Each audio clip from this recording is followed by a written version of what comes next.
Welcome to my podcast, BlueJayTayTV, where I discuss nostalgic TV shows and movies, current issues, and much more. So grab a glass and enjoy. Cheers. Today I want to discuss a show that we all used to love back in the day. I thoroughly enjoyed Boy Meets World. Upon further rewatching, I just started to realize Corey is a whiny baby. Like, I never really discovered that he was this whiny and obnoxious. He's kind of like, you ever pay attention to Emma from Degrassi? The next generation. She's very whiny and she's like the main character for the most part, just like Ashley is, and so is Claire. And I do like Claire, but she has a lot of issues that really irked my soul. But that was what I discovered watching Boy Meets World. So let's just take a deep dive into the beginning to the end. So I didn't rewatch every last season. Every last episode from beginning to end. I watched all the ones that I personally um really came to a conclusion with. Like I really vibe with them.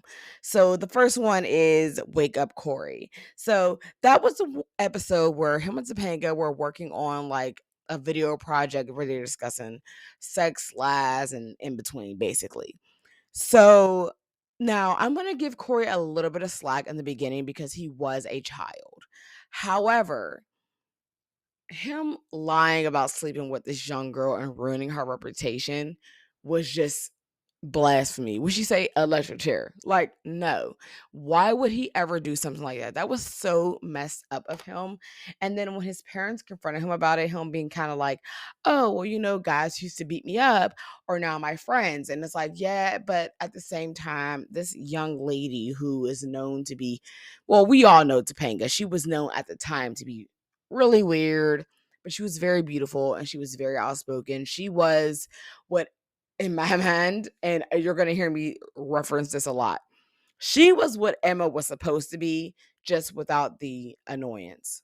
So Topanga was the Emma of our time, just without the annoyance. But again, I just didn't agree with the way he just kind of threw her under the bus. And then his reaction to her just basically throwing herself at him, even though she knew he wasn't going to take it, it just kind of was like, yeah, like you ruined this young girl's reputation. Like, so I really didn't vibe with him being like that and him feeling like, oh, what did I do wrong? If somebody was walking around that you were not interested in, because we have to say it like that, because especially in that day and age, if a guy was walking around saying he slept with another woman, nobody would give him grief. Now, but if she was quote unquote fat, disgusting, ugly, you would have had an issue with the fact that she said that.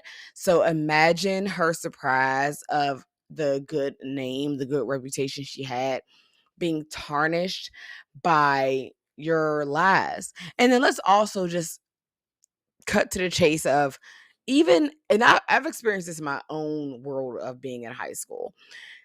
Once a reputation is ruined, it's really hard to get back. Some people are going to believe you and be like, oh, okay, that person did lie on you. And some people are going to still look at you like, oh, she's still a slut. She's still a whore. I don't care. So I don't think he had any regards to her feelings at first. And it took him a while to understand why he did what he did, like why it was so messed up. So that kind of really annoyed me. Moving on, we're gonna go to Danger Boy, which is him and Mr. Feeney trying to prove they're tough.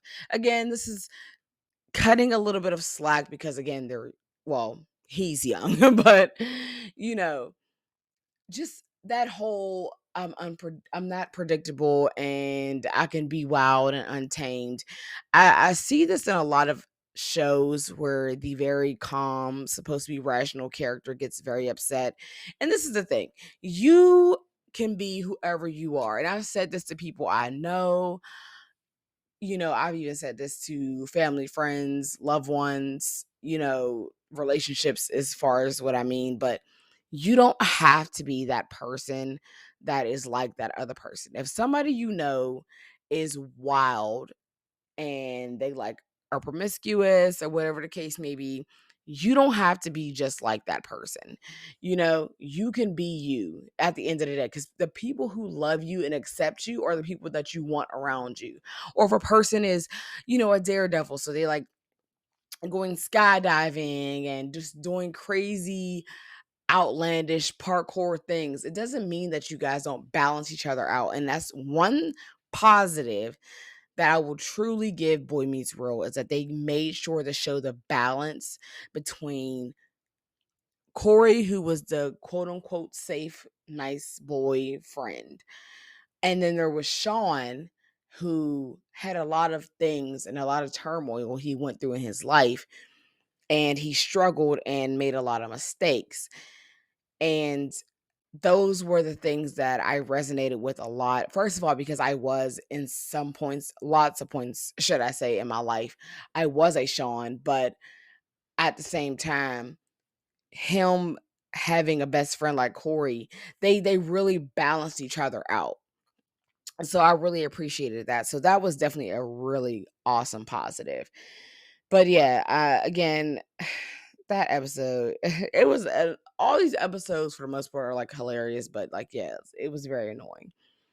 So we're going to move on to Dangerous Secret. So that's the episode where Sean was basically hiding out this girl. I'm going to call her Lex for right now. Sorry, y'all. Because it was Lex from Jurassic Park, and that's all I can see her as. So, yeah, he was hiding her out at his house because she was being abused by her father, like physically abused. And when Corey first discovered this, Sean was a doll. Like, we don't give Sean enough flowers. Let's just start there. Sean had, even though he had a troubled life and a troubled past, he was actually very willing to be there for the people that he cared about the most. And he really wasn't trying to tell his own best friend, who he's been through a lot with, and he could have just laid everything out on the table. He did not want to expose that secret until he literally had to. But yeah, so he was keeping this girl away from her father. And then Corey got into this headspace of, oh, because he doesn't know what's going on, he's just letting his head run wild. And Sean's like, no, it's not like that. And Corey's like, you don't gotta tell me what it's like. And it's like, he keeps telling you it's not like that. And he wouldn't let that thought leave his head, to the point that he damn near pressured Topanga into having sex with him, until she was kind of like, oh, hell no. So stuff like that I just kind of be like, okay, Corey, like, for the love of God, if you was ready, you would know. And that's where, if I'm being honest, he started to get on my nerve. But I'm gonna pinpoint where I was kind of like, okay, no, you're really a whiny ass baby. But yeah, so it just didn't make any sense to me. And then he just kept, oh, well, because if Sean's doing it, and it's like, even if Sean was sleeping with that girl, that doesn't mean that you are ready. So he just kind of wanted things his way on his time, and it just really irritated my soul. Like, seriously. So next up, we're going to move on to Cult Fiction, which is one of my favorite episodes. Well, Dangerous Secret is too, but I'm just saying, like, Cult Fiction was definitely one of my favorite episodes. Well, let me not lie like that. Okay, because Wake Up Corey was one of my favorites too. Let me just put a pin in all that so that you guys understand that, yeah, I do really enjoy these episodes. And let me just say this too. I enjoy the fact that Boy Meets World came from a time and an era for us 90s babies where we grew up and was able to watch real life shows like that. Things like that, Captain Planet, where they talked about drugs, overdosing, HIV. Like, we came from a different era. Like, nowadays, it's like everything is like magic, magic, magic. Oh my gosh, look at the magic. And it's like, yeah, that's fine and dandy. We had that too. But can we get some real life stuff that makes sense? So, but that's another conversation for another day. But yeah, so Cult Fiction is the episode where Sean has this conversation with Mr. Turner, and he basically is like just trying to lecture him and be like kind of like a dad. And then this girl Sherry, I think it's her name, she comes along, and she's just kind of like, oh no, I have a lot of people that care about me, and not enough to say anything negative like that or do a number on me. Like, she's so annoying. But yeah, so she basically gets him to join this cult. um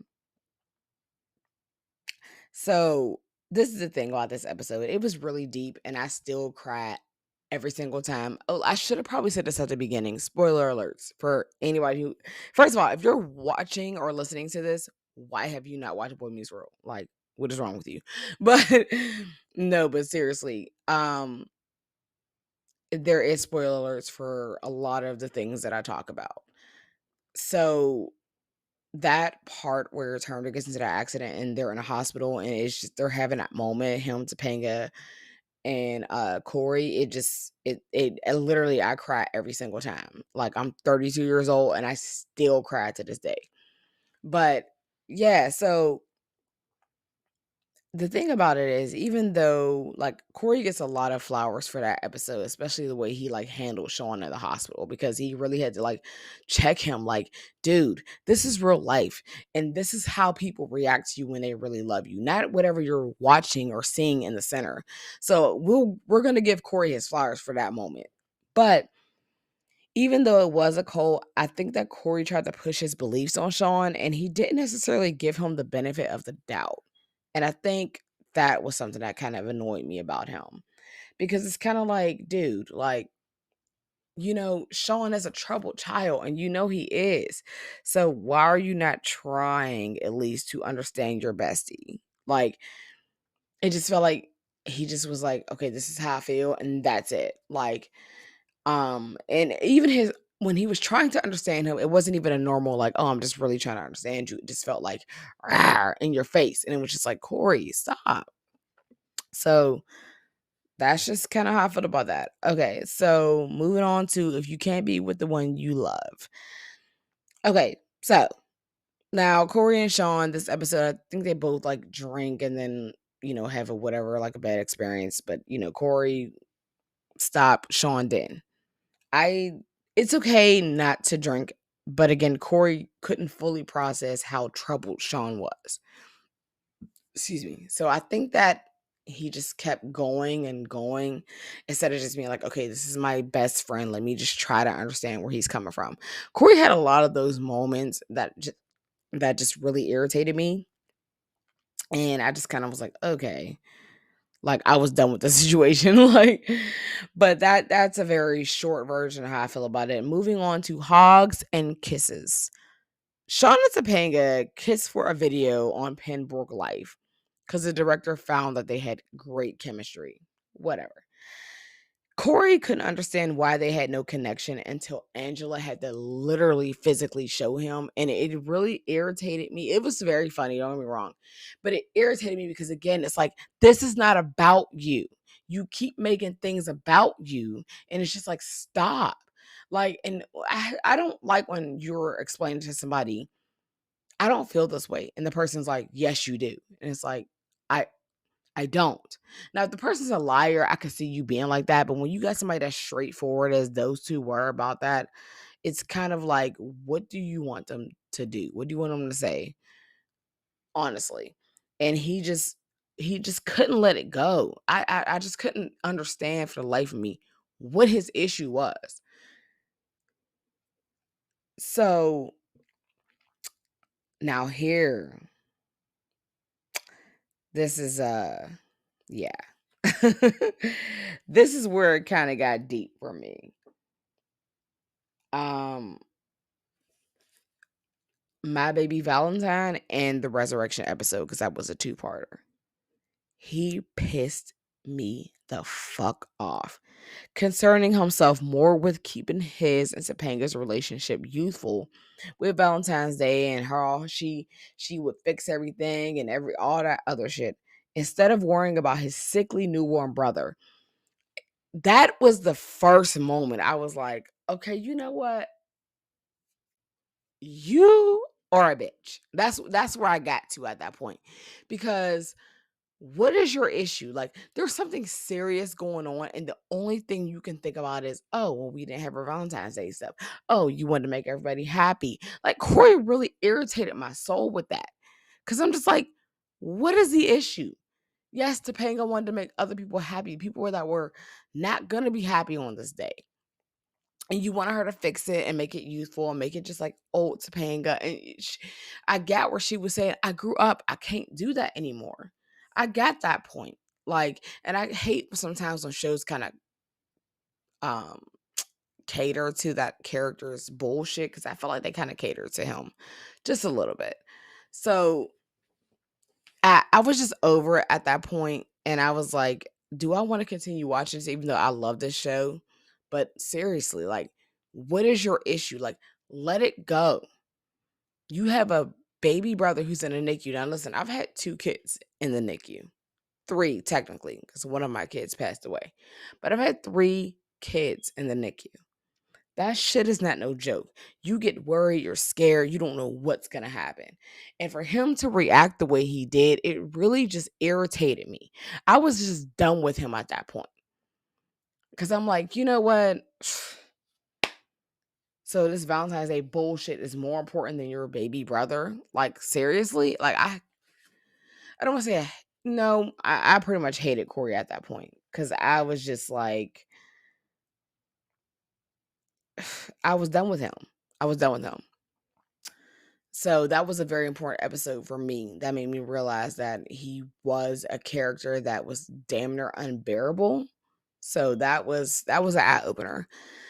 Moving on to What a Drag. Again, one of my favorite episodes. So this is the episode where Jack and Eric go like undercover because they like, well, basically Eric called the cops on whatever this guy's name was. I want to say his name is Vic. I might be lying, so don't quote me. But you know the story. The guy's a bully. He's crazy as hell, and they go undercover because they don't want to die. And they basically frame him for basically being into another guy, and it's like hilarious. But as far as Corey is concerned in that episode, him and his wife in their dorm room, I don't understand why he couldn't read his wife's vibe about decorating the dorm room. It was like he was just like, hey, you ever see those like movies or shows or the wife is just happily in love and the husband's like, eh. Like that's what Corey was doing. He definitely got it together at the end because he decorated the shit out of that at the end. But at the beginning, I was just like, fix it, Jesus. So that was like a small like tribute to that episode. Um, so these last 2 are the most important to me episodes of showing Corey's pansy mama boy behavior.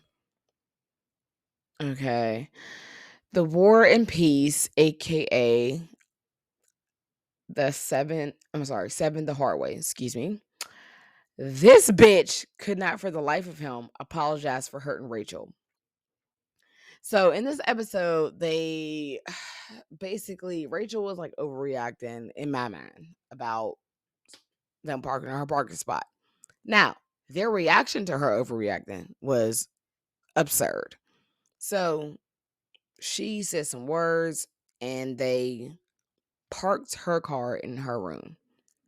Now, this is what started the prank wars. And great Paula D fashion prank war champion. So, that was very cringe. Don't judge me, y'all. Anyway, but so the pranks go too far. Eric eventually tells him like, well, he tells him in the beginning like, I know this is going to go too far. Do not do this. Nobody listens to him. Nobody wants him on their team. It was very sad to watch in that aspect because it was like, damn, don't do Eric like that. But so yeah, when they did that prank where they basically posted her half naked pictures that she sent to Jack, it was just kind of like, damn. And then like he was the victim the entire time. Like it just irritated my soul. And like even he was like, it's just Rachel. And then when Topanga was like, you hurt her feelings, he was like, yeah, Rachel's, as if she's nobody. That made me want to choke him because it was like, are you serious? Like, really? That's how you feel?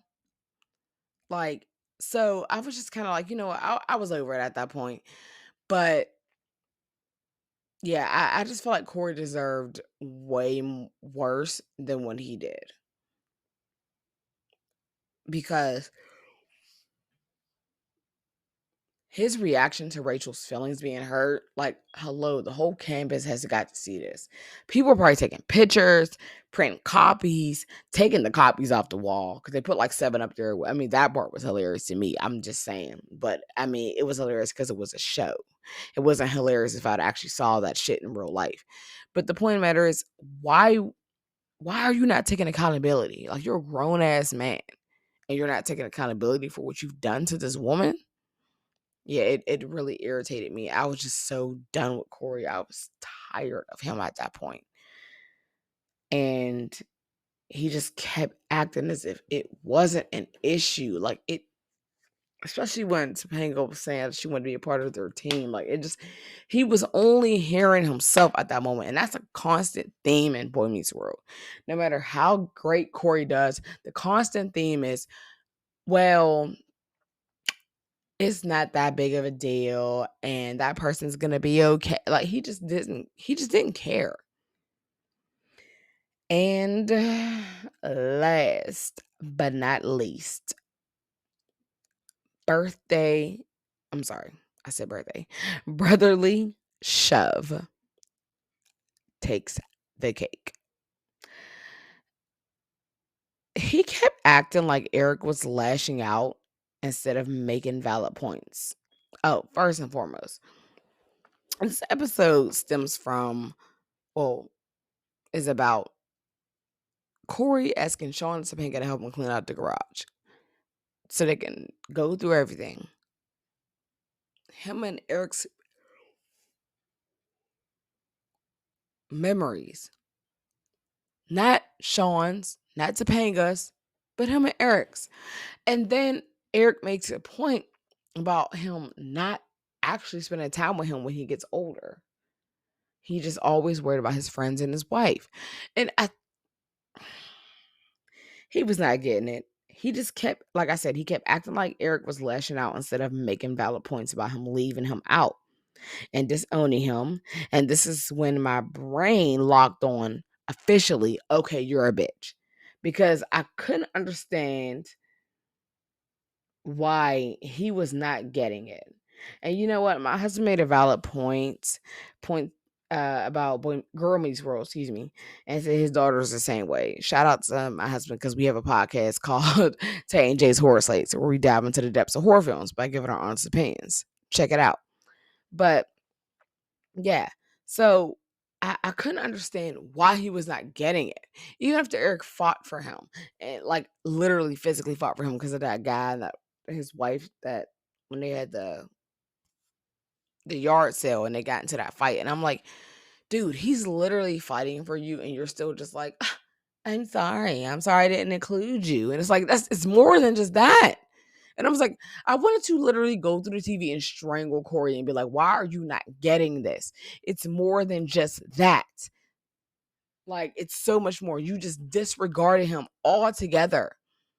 And that was, to me, one of Eric's best episodes when he got older. Because if I'm not mistaken, I heard through the grapevine that when he got older, he chose to make Eric a little more, you know, dim-witted. And for a lot of us that don't necessarily like it all like that, but that was his most early season great Eric moments. And I felt that, especially when he was like talking to him and he was like, yeah, he was like, I mean, we're brothers. He's like, yeah, we're brothers. We don't got to be friends. And it's just like, Corey he was just not getting it. I'm like, oh my, how many times does he have to say these certain things over and over again before you start to understand what he's trying to say? He just could not get it. And it just, even when he finally got it, I just feel like he still didn't get it. So I was officially done with Corey at that point. Because I'm like, you know what? You're just an asshole. You're rude and you're all about you. And that's how I felt about him at that moment. So it's funny how you look back on shows and you rewatch them and you're like, that person was a fucking asshole. That's exactly what I felt about him. He was a fucking asshole. But all in all, show was still awesome. Corey still had great moments, and we're gonna do some honorable mentions. And Sister Teresa, him dating Harley, aka Harvey Kiner's sister. I really feel like he was an awesome person in that moment because he wasn't trying to just take advantage of her, even though she was trying to take advantage of him. And he even told Harley about her and just how she needed guidance, so he was a great person in that moment. And then him believing in him and Topanga's love, like with that speech she gave at their wedding, I felt like it was awesome because there was moments where she didn't believe in her love and Corey did. So I'll give him his kudos as far as that. So those are some honorable mentions as far as that's concerned. Oh, and there was moments that he had Sean's back, especially with the cherry bomb thing with you know, the mailbox. He definitely had his back for real. So even in the situation with the girl where she was getting abused by her dad, and he was like, "Oh, she can stay at my house," and he was definitely caring. He was a caring and loving person, so I will give him that. But he just had this pansy ass whiny baby thing about him. But with that being said, that's the conclusion of this episode. Look for more episodes to come, and I hope you guys have a great night. Cheers.